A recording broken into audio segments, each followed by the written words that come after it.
Hello everyone, I Kuldeep Sharma welcome you all to today's session on 20 GK question. These questions have been specifically curated from the Hindu newspaper as well as the Indian Express. So let's go through the question for today. But before we go through this question, my advice to you that you should first go through the present today's daily news analysis so that you are able to answer them easily.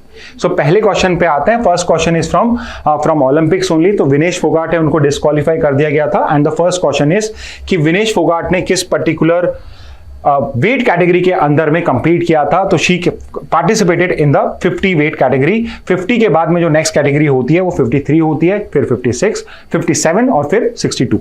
Okay, सो पहले का answer हो जाएगा ए. Next पे आते हैं, who is the current chief of Indian Olympic Association. Narendra Modi, Mary Kom, PT Usha, Gagan Narang. So Indian Olympic Association की current chief कौन है? सो द करंट चीफ है आपकी PT Usha. PT Usha is the current Indian Olympic Association आपकी चेयरमैन. नेक्स्ट में move करते हैं, who is the chef de mission of India for Paris Olympics. So Abhinav Bindra, Mary Kom, PT Usha और गगन नारंग. तो अभी आपके जो शेफ डी मिशन है, शेफ डी मिशन हेड होता है आपके पूरे कंटिंजेंट का, और वो हेड है आपके गगन नारंग. पहले मैरी कॉम बनने वाली थी बट मैरी कॉम नहीं बनी, फिर finally Gagan Narang went to Paris and became the chef de mission. Next question पे आते हैं, the court of arbitration for sport is an international body established in 1984 to settle disputes related to sports through arbitration. Its headquarter is in. So इस particular court of arbitration का जो headquarter है Lausanne Switzerland के अंदर में है. और ये क्वेश्चन इसलिए आया क्योंकि विनेश फोगाट ने उनका जो डिसीजन हुआ है डिस्क्वालिफिकेशन का, उसको क्वेश्चन करा है कोर्ट ऑफ आर्बिट्रेशन के अंदर में. So because of this the answer for fourth is going to be B. Lausanne Switzerland के अंदर में उनका आपका court of arbitration for sports है. नेक्स्ट पे आते हैं, व्हाट इज अ वक्फ. तो वक्फ बोर्ड का जो आपका एक्ट है उसको अमेंड करने के लिए नया बिल आया है. तो उसके लिए आपको वक्फ क्या होता है वो आज हमने डेली न्यूज एनालिसिस में डिस्कस करा था.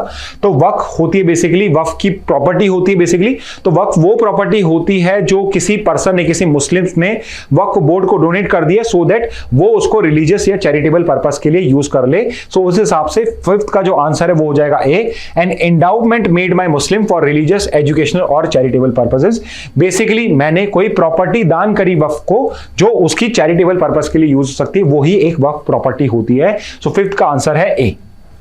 नेक्स्ट पे मूव करते हैं, under the PMLA the burden of proof is on.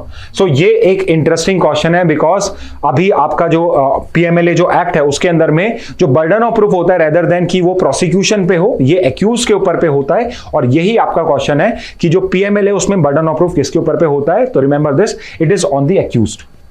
Next पे मूव करते हैं, national space day celebrated in India to recognize the advancement and contribution of the country in the field of space exploration. When is national space day celebrated in India. तो आपके राष्ट्रीय विज्ञान पुरस्कार जो होते हैं उनको अवार्ड किया जाता है on the national space day.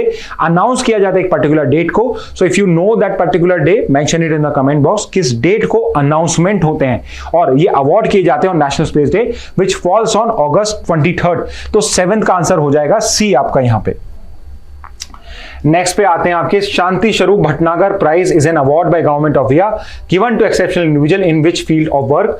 तो शांति स्वरूप भटनागर प्राइज जो होता है ये अगेन साइंस एंड टेक के फील्ड में दिया जाता है. और ये पर्टिकुलर अवार्ड दिया जाता है यंग साइंटिस्ट को. यंग साइंटिस्ट जिनकी मैक्सिमम एज 45 हो, सिर्फ उनको ही अवार्ड मिलता है. तो ये इसका 8 का आंसर हो जाएगा आपका सी. साइंस एंड टेक में शांति स्वरूप भटनागर प्राइज मिलता है. नेक्स्ट पे आते हैं, Vigyan Ratna is an award to a scientist to recognise life time achievements and contribution to science. Who has been announced as the recipient of Vigyan Ratna award. सो ये सारे क्वेश्चन हमने आज डिस्कस करें. विज्ञान रत्न अवार्ड जो होता है ये साइंस का हाईएस्ट आपका साइंस एंड टेक का ऑनर होता है. और एक साल में ये 3 इंडिविजुअल्स को गिवन किया जा सकता है, बट इस साल सिर्फ एक इंडिविजुअल को आप अवार्ड करने वाले हो. और जो पर्सन इस बार नॉमिनेट हुए his name is G Padmanabhan. So 9th का आंसर हो जाएगा ए. नेक्स्ट पे आते हैं, the headquarter of BIMSTEC is located eight.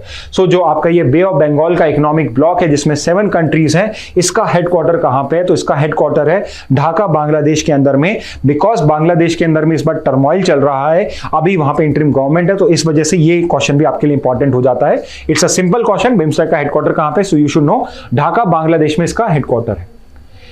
Next question पे आते हैं, which of the following country is not a member of the 7 nation BIMSTEC group. BIMSTEC group की जो कंट्रीज है, 7 कंट्रीज हैं, उसमें से ये कौन सी कंट्री है जो उसकी मेंबर नहीं है। So again if you remember the mnemonic, जिससे आप इजीली याद कर सकते हो, and mnemonic is, if you remember the mnemonic, it has been told in the daily news analysis, तो उसका आप कमेंट बॉक्स में मेंशन कर सकते हैं। And the country which is not a member of the 7 nation BIMSTEC group is Laos. तो D would be the answer for 11th। Laos is not a member of BIMSTEC group. बाकी की 3 countries जो हैं ये आपके members हैं आपके BIMSTEC के। नेक्स्ट पे आते हैं, yen currency is in news because of its volatility in the world markets. It is a currency of which country.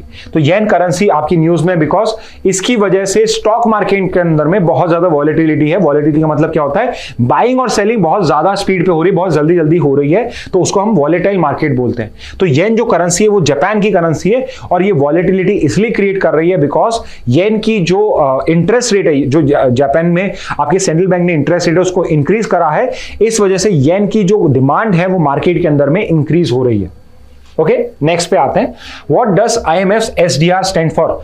International monetary fund का जो SDR है, जो उनकी करेंसी होती है, उसका फुल फॉर्म क्या होता है। तो SDR का फुल फॉर्म होता है स्पेशल ड्रॉइंग राइट्स। तो ये आपका एक डिमांड होता है, आप डिमांड कर सकते हो कभी भी IMF से, अगर आपके पास SDR है कि मुझे जितना इसका वैल्यू है उतना वैल्यू में मुझे मेरा मनी चाहिए। सो 13 का आंसर हो जाएगा आपका ए, IMF SDR stand for special drawing rights.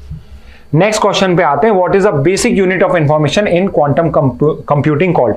तो जैसे आपकी जो नॉर्मल कंप्यूटिंग होती है उसमें आप बिट्स यूज करते हो, 0 और 1 आपके बिट्स होते हैं। सिमिलरली जो आपका क्वांटम कंप्यूटिंग होता है उसके अंदर में जो बेसिक यूनिट्स होती हैं उन्हें हम क्यूबिट्स बोलते हैं। सो 14 का आंसर हो जाएगा आपका बी। नेक्स्ट पे आते हैं, which company announce achievement of quantum supremacy in 2019। So quantum supremacy का मतलब होता है कि आपने क्वांटम कंप्यूटिंग के अंदर में एक पर्टिकुलर लेवल को रीच कर लिया है। तो जब एक कंपनी ने उस लेवल को रीच करा तो उसको बोला गया क्वांटम सुप्रीमेसी इस कंपनी ने अचीव कर लिया है, और वो कंपनी 2019 में बनी थी, फर्स्ट कंपनी गूगल। सो 15 का आंसर हो जाएगा सी।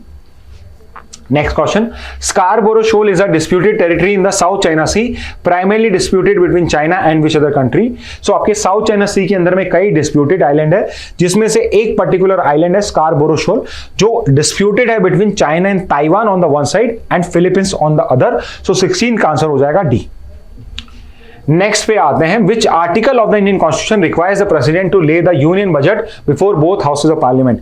किस पर्टिकुलर कॉन्स्टिट्यूशन के आर्टिकल के अंदर में प्रेसिडेंट की रिस्पॉन्सिबिलिटी बनती है कि वो बजट के डॉक्यूमेंट्स को दोनों हाउसेज ऑफ पार्लियामेंट में ले डाउन करे। तो ये जो responsibility is provided in article 112, article 112 या आर्टिकल 112 के अंदर में ये उसकी रिस्पॉन्सिबिलिटी है। तो 17 का आंसर हो जाएगा आपका ए। 18 क्वेश्चन पे आते हैं, Rajya Sabha will hold elections for 12 seats because of vacancy. What constitutes the electoral college for Rajya Sabha. तो इलेक्टोरल कॉलेज का मतलब होता है कि राज्यसभा के इलेक्शन में वोट डालता कौन है।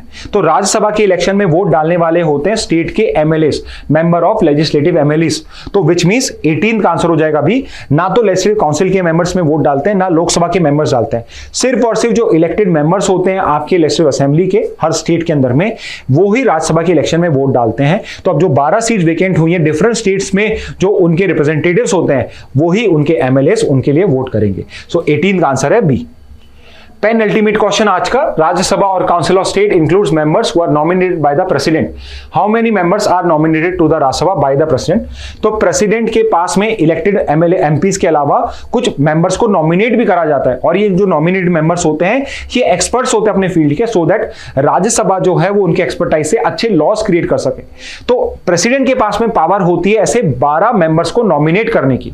तो इसका 19 का आंसर हो जाएगा B. 12 members are nominated by the president of India. Finally आज का लास्ट क्वेश्चन है, Manu Bhaker created history by winning 2 Olympic medals in Paris. She won 2 bronze medals in which sports. So simply question यही है कि मनु भाकर किस particular sports के अंदर में आपके कंपीट करती है और मेडल्स के लिए मेडल्स को 2 ब्रॉन्ज मेडल्स उन्होंने विन करे हैं। तो जो पर्टिकुलर स्पोर्ट है जिसमें मनु भाकर पार्टिसिपेट करती हैं उसका आंसर है सी, शूटिंग। शूटिंग के अंदर में एयर पिस्टल के जो 10 मीटर्स के हैं उसके अंदर में इन्होंने ब्रॉन्ज मेडल जीता है, एक में इंडिविजुअल जीता है और एक में मिक्स डबल्स में जीता है। तो 20th का आंसर हो जाएगा आपका सी, shooting.